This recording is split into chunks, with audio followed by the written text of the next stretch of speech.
What's up, guys? My name's Cret, and today I want to talk to you about mage builds. So, mage builds are much less set in stone than hunter builds. There aren't like specific different builds you might see. Now, there are certain paths that a player might choose to go on more often, but it's a little bit more free form within the confines of the general structure of a mage build. And I just sort of want to go over how those work today. So let's start off with the starting build. And we're really talking about mid lane mages here, just to clarify. Solo lane mages are a slightly different beast and generally have a few modifications for survivability. Um, so all mid lane mages pretty much start with Vampiric Shroud. It's very rare to not see it, and there are roughly 3 different items that you get to supplement your Vampiric Shroud. You're gonna have a tiny trinket, 2 health pots, 1 mana pot.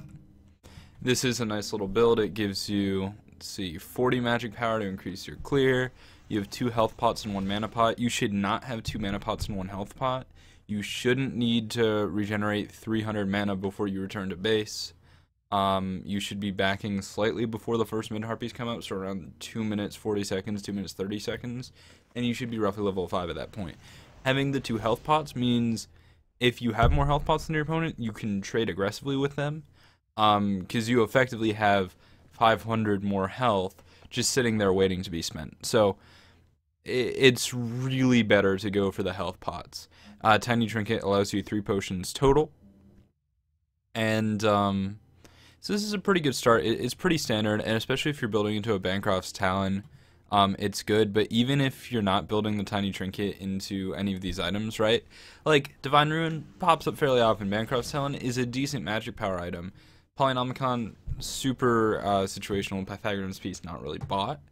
Even if you're not finishing this, it can just be nice to have a starting item. So let's look at an alternative build, and that's Shoes of Focus, or Shoes one right here. We can keep the health pots, and generally you have rank 1 of an active, right? So you get like rank 1 beads here. So this is what, 800, 600. I think we only get 1 health pot. So this is sort of like if you're up against Poseidon, right? And you're like, oh man, I'm gonna need an Aegis at level 1 or at level 5, right? I want that Aegis out of the gate. Well, this can be a good build to do that. It's a little bit safer. You do sacrifice 20 magic power, but you move significantly faster, right? So movement speed here, 371 versus 350. That's pretty big. That's a nice little difference there. So it could definitely save your life. This active can be invaluable just to keep you alive at level 5 or whatever. And you know, just sometimes you don't want to get killed the moment your enemy mid laner hits level 5. If you think that could happen, this can be a good build. And then last and least common is the super greedy Pretty Prime build. He used this a lot throughout the Challenger Cup. He used it in wildcard games as well. And this is so greedy it hurts. But it gives you 50 magic power to start, which is a lot and will really help your wave clear. And you just can go directly into a Book of Thoth, so it really speeds up your game, which is pretty powerful. So it can definitely work out if you can play it, if you can make it work. So be wary of a Soul Reliquary Vampiric Shroud start, but it can be a great tool in your arsenal. After the Vamp Shroud, so we go Vamp Shroud and Tiny Trinket, that's sort of standard. We've used our health pots, right? So then generally it's Shoes and the Magi in the middle lane. There are some specific situations where you might want cooldown boots in mid, especially because you don't have a blue buff near you. But most times, most characters, you want your penetration boots. That 15 pen is super valuable. As you can see, Agni and all mages, there's 30 magical protection here. Now, this Agni is level 1, but if we scale him up to level 10, there's still only 30 magical protection. So that doesn't scale up as you level up. So this 15 penetration is super, super good right now. And we'll see if that does end up changing with a content patch further on. But for right now, 15 pen, super good. Shoes the Magi are a great purchase, and they really increase your damage up against enemy mages. Generally after that, you want to finish a raw magic power item, right? You want to have something that gets your abilities hitting hard. And there are pretty much 3 options, right? You can finish your Tiny Trinket into a Bancroft's Talon, right? So that would look like this. You know, or well, actually, it would look like this. And that's pretty good. You've got the 540 in hand. You get the Bancrofts. There's a little bit of lifesteal. Quick little lesson. For all AoE mage abilities, such as all of Agni's abilities, they all do AoE damage. You only get a third of your lifesteal. So this 12% is really 4%. So it's a little bit less than you might expect. But the raw magic power and the bonus for having low health can definitely make a difference, especially on a character like Habla. If you think you're going to be a focus target and your job in a team fight is to get as much damage off before you die, Bancroft's Talon can really help with that. But it's not your only option. Let's say we sell that Tiny Trinket, right? What about a Warlock Sash? Well, Warlock Sash is really good once it stacks. It ends up with 110 magic power and 600 health on it. It takes a minimum of 8 minutes and 30 seconds-ish to stack. So you generally want to rush it out of the gate. And going it after boots can be really good. Now, you're going to be weaker while you're building it and until it's fully stacked, but it's very powerful. And then there's Book of Thoth.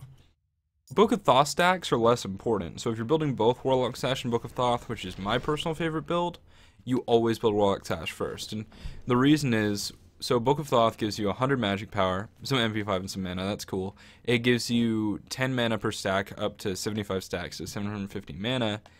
And then 3% of your total mana is converted into magic power. So the stacks, those 750 magic power turns into about, or the 750 mana turns into about 20 magic power. Not super strong, but it's this item in total that's super good, right? So we're sitting at how much mana? 1530 mana. We add the stacks from Book of Thoth, so that's going to put us at 2050, 3% or 2500.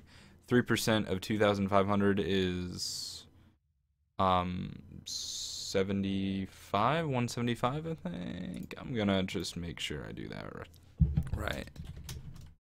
0.03. Bam, yeah, 75. All right. So it's giving you 175 magic power. That's really good once you're level 20, right? That's super good value on a single item. In fact, I believe it riles. Actually eclipses the Rod of Tahuti. Very, very close. This also has, yeah, so if I remove this, it will eclipse the Rod of Tahuti.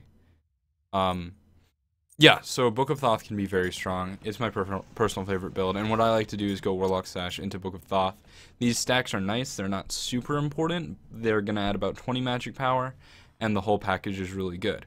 Now, the problem is the mid-game's weak here, so if you want a stronger mid-game, you're talking about finishing your Bancrofts after boots, having this little core here, bam, and then maybe go a Book of Thoth after that. Or if you really wanted a Warlock Sash, but you don't want to stack it, you can get a, this is totally not supposed to be an Ethereal Staff here, because it's consumables, but you can get an Ethereal Staff. So Ethereal Staff's interesting. It's got 600 health, 30 magic power plus 2% of your maximum health. Well, at level 20, 2% of our maximum health, including the staff, 2050. So that's what, 20, 40, 50. So it's going to give us 80 magic power as opposed to Warlock Sash 110, but we don't have to spend the minimum of 8 minutes stacking it. So that's really, really good. And Ethereal Staff can be a nice alternative to the Warlock Sash. But let's continue forward with my preferred builds. So, bam, bam. There we go. Bam, bam. Right. We're really calling this fourth item, right? You've got Boots, that's a real item. You've got Sash, that's a real item. You've got Book of Thoth, that's a real item. Oh. No, I should totally mention this, right? So what if you go Bancroft's Talon? We've got Boots, Bancroft's Talon. Do we have to put a second raw magic power item here? No, you can totally throw in a utility item. In some cases, you can throw in a utility item after Boots if you really feel you need a Divine Ruin. But it's totally fine to go Warlocks or Bancrofts into, say, Divine Ruin, or Gem of ISO, or Chronos Pendant, in some cases Soul Reaver if you really want to kill a single target. Polynomicon if it's good on your character, but I definitely wouldn't build it too early. My rule of thumb is generally around like 200 to 300 magic power before you get a poly, so 265. That's fine. And it's really like 600 plus magic power is great for Polynomicon. That's what you want to aim for. So anyway, continuing on with my preferred build. Long Sash, Book of Thoth. Okay, now we say, does my character take a Spear of the Mages or Obsidian Shard? I did a previous video on this. Short version, dot damage, Spear of the Mages. Otherwise, Obsidian Shard. So, Agni is dot damage. We're going to get a Spear of the Mages. Cool. Looks like full build. I've still got 2 more spots. My 6th item, always Rod of Tahuti, though you could get it 5th if you really wanted to. So, now, let's sell the Tiny Trinket, right? It turns out this game I'm not going to end up building it into anything, and that's fine. I'm just using it as a starter item, and that little bit of magic lifesteal can give you some sustain, because the minimum of lifesteal is always 1. You can't get lifesteal for less than 1. It will round up. So Chronos Pendant could be really good here, right? It's pretty nice magic power, but a bunch of CDR, which can be really handy. Soul Reaver if I want to burst single targets. I could go a Polynomicon if I feel like, you know, doing that auto attack to hurt people. I don't love it on Agni, just personally, but Poly can be really good. Or Gem of Iso for a little bit of added control. Let's go a Chronos Pendant. That seems Soul Reaver. I like big numbers. Alright. Last item, sell the Vamp Shroud, get a Rod of Tahuti. If you're building a damage mage, you should have a Rod of Tahuti in your build. The other thing to mention, this 665 will be higher because this is not taking into account the stacks from Warlock Sash or Book of Thoth, and it's not multiplying those by the value of Rod of Tahuti, though it does take Rod of Tahuti's passive, which is pretty cool. That's sort of my build, so just to go over it again, and let's see. Yeah, so uncheck everything here, right? It's really just sort of a pattern, right? You get your starting build, so the items you leave the base with. Then you finish your boots. You get some sort of core magic power. You build into either second core magic power item, or some sort of utility item. So let's go a Chronos Pendant here. You get your penetration in 4th slot. Then you can get another utility item, another damage item. You could build Book of Thoth here. It's a little late. You do want to stack it. So let's go Soul Reaver. And then the last item, you sell your starter. You get your Rod of Tahuti. Here's 613. And there's a lot of versatility here. Just don't overload your build in one direction, right? Like, if you build pure damage, no utility, well, maybe you're missing out, right? Maybe you have too much damage, and you could be a little bit more useful. If you're building all utility, right? So, let's say no Soul Reaver, no Chronos Pendant. I go like Divine Ruin, Gem of Isolation. Well, before this Rod of Tahuti, my magic power is not that bad, but it could be a lot higher, right? So, you don't want to really overload your build in any specific direction. And balance is generally a good thing. For actives, there are really 4 actives that are primarily used on mages. Most often, it's probably Aegis and Beads. And you should almost always have Beads. The reset here reduces all god cooldowns by 5 seconds. This is super good on mages. Aegis is great. You get focused, you become invulnerable for 2 seconds, and then you take 20% reduced damage for 4 seconds after that. And that's just flat damage reduction, so that's a bunch of added protection, basically for free. Combat Blink can pull you out of trouble. You know, the big argument against it is the long cooldown, but if you need Combat Blink more than every 3 minutes, you're probably making more mistakes, right? That's sort of a informal argument, and my more formal argument against Combat Blink would be, well, in the late game, there's generally enough time between big team fights that it should be up if you don't get caught out.